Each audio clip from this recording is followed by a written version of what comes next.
అండి, welcome to కలగుర గంప. రేపు ఒక స్పెషల్ ఈవెంట్ మన దగ్గర. శ్రీరామనవమి ఫస్ట్ టైం మనం రాముల వారి కళ్యాణం చేసుకుంటున్నాం ఇంట్లో. సో అందుకే ముందు రోజు ఎర్లీ మార్నింగ్ వచ్చేసేసి అంటే ప్రాపర్గా ఊర్లలో ఎట్లా చేస్తే అట్లా చేసుకుందామని. అయితే ఫస్ట్ పాలగుంజ పెట్టాలా, పాలగుంజ పెట్టినాకనే పనులు స్టార్ట్ చేస్తాం అనమాట. సో పాలగుంజ పెట్టాలంటే మేడి చెట్టు అంటే ఏదన్నా పాలు కారేది అనుకుంటున్నా, నాకు తెలిసి నాకు గుర్తున్నంత వరకు. సో మేడి చెట్టు కొమ్మ పెట్టేసేసి దానికి కంకణం కట్టి పూజ చేస్తాం అనమాట. సో దాని కొరకు ఈరోజు వస్తున్నాము. ఫుల్ చీమలు ఉన్నాయి. ఎనివే హ్యాపీగా ఉందనమాట. నిన్న మొన్న 2 days అంతా తిరిగేసి రాముల వారి విగ్రహాలు తెచ్చుకున్నాం. అండ్ చాలా ప్రాపర్గా చేసుకుంటున్నాం. అబ్బా అనిపించింది చేసుకుందామని. ఇది మాతో పాటు మీరు కూడా ఎంజాయ్ చేయండి. అండ్ సీ అండ్ ఎంజాయ్ అంతే.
ఓకే, మొత్తం మీద పాలగుంజ తెచ్చేసి ఇట్లా పెట్టేసుకున్నాము.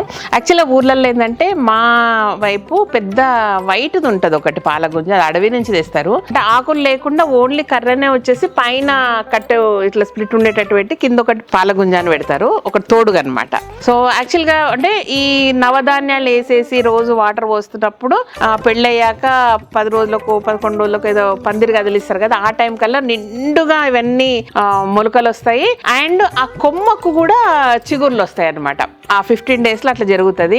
బట్ మా వాళ్ళు అంటే ఏదైనా సరే పాలగుంజ అంటే ఏదైనా సరే పాలు గారేది కాబట్టి ఈరోజు మేడిది దొరికింది మనకు, పెట్టేసుకున్నాం. సో ఇది అండ్ మా వాళ్ళు మామిడాకులు, పందిరి మాత్రం ప్రాపర్గా ఊరిలాగా వేసుకుందామనే ఆలోచన మాకు. అంటే పెళ్లి మంటపంలాగా కాకుండా పల్లెటూర్లలో ఎట్లా వేసారు మేము చిన్నప్పుడు ఎట్లా చూసామో అట్లా గుంజలు వాతేసి వాటిపైన తెలంగాణ వైపు ఎస్పెషల్గా కానుగ ఆకులు అండ్ మర్రి ఆకులు పైన వేస్తారు. అండ్ చుట్టూ కొబ్బరి ఆకులు కట్టుకుంటారు, లేదంటే చుట్టూ ఉన్న గుంజలకు కూడా జాజు సున్నంతో అలంకరణ చేసి పూలు కట్టేస్తారు అనమాట. రూరల్ ఎస్పెషల్ రూరల్ పల్లెటూరి తెలంగాణ సైడ్ ఇట్లా చేస్తారు. ఇంకా చాలా చాలా విశేషాలు ఉన్నాయి, మేము వంటలు చేసేది చూపిస్తా సపరేట్గా. నేనే అంటే ఆల్మోస్ట్ 80 to 100 members అవుతున్నారు. నేనే వంటలు చేసినప్పుడు చూపిస్తా. ఎర్లీ మార్నింగ్ రేపు మార్నింగ్ 5 o'clock నుంచి 8 o'clock వంటలు ఖతం చేద్దాం అనుకుంటున్నాం, అది విషయం. సో ప్రిపరేషన్ అండ్ నాకు రాంది ఏంటంటే పానకం చేయడము. మా వాళ్ళు ఉన్నారు కాబట్టి పానకం చేస్తారు, చాలా చాలా చేయాలంటే అది ఎక్కువ తాగుతాము, డ్రమ్ములు నిండా చేయాలని చెప్తున్నారు, నాకు తెలియదు అది ఎట్లా చేస్తారో. ఇదనమాట మొత్తం మీద రేపు రాములవారి కళ్యాణం అండ్ తర్వాత వెనక ముందు ఏమేమి విశేషాలు జరిగినాయి అనేది ఇంకో రోజు కూడా పోస్ట్ చేస్తా. ఇంకొక విషయం ఏంటంటే ఆల్రెడీ అమ్మవారికి తాలిబొట్టు మెట్టెలకు చేయడానికి ఇచ్చినాము. కళ్యాణ్కు పని ఉంది కొంచెము, ఈవినింగ్ తొందరగా వస్తే ఊర్లలో ఏం చేస్తారంటే హౌస్ల వాళ్లకు ప్రాపర్గా తాంబాలంలో బియ్యము, కుడుకలు, తమలపాకులు, పళ్ళు అట్లా తాంబూలం లాగా వాళ్ళకు ఒక ఇచ్చేసి అక్కడి నుంచి తాలిబొట్టు అవి తెచ్చుకుంటారు. సో హోప్ సో కళ్యాణ్కి వర్క్ తొందరగా అయిపోయేసి వస్తే ఇద్దరం కలిసి అలా తెచ్చుకోవాలని ఆలోచిస్తున్నా. ఓకేనా, ఒకవేళ తెచ్చుకుంటే మాత్రం చూపిస్తా. అట్లా ఇద్దరం వెళ్ళి తెచ్చుకోవడానికి కుదరాలని అనుకుంటున్నా. లేదంటే రేపు ఎర్లీ మార్నింగ్ చాలా ఇబ్బంది అవుతుంది కాబట్టి ఈవినింగ్ ఎంత లేట్ అయినా ఇక్కడ తొందరగా క్లోజ్ చేస్తారు షాప్స్, అది ప్రాబ్లం. ఓకేనా, నాతో పాటు మీరు కూడా మన రాముల వారి కళ్యాణము చేతము రారండి. ఓకేనా, థ్యాంక్ యూ సో మచ్. ఈ వీడియో నచ్చినట్లయితే సబ్స్క్రైబ్ చేయండి, లైక్ చేయండి, మీ ఫ్రెండ్స్కి ఫార్వర్డ్ చేయండి. Thank you.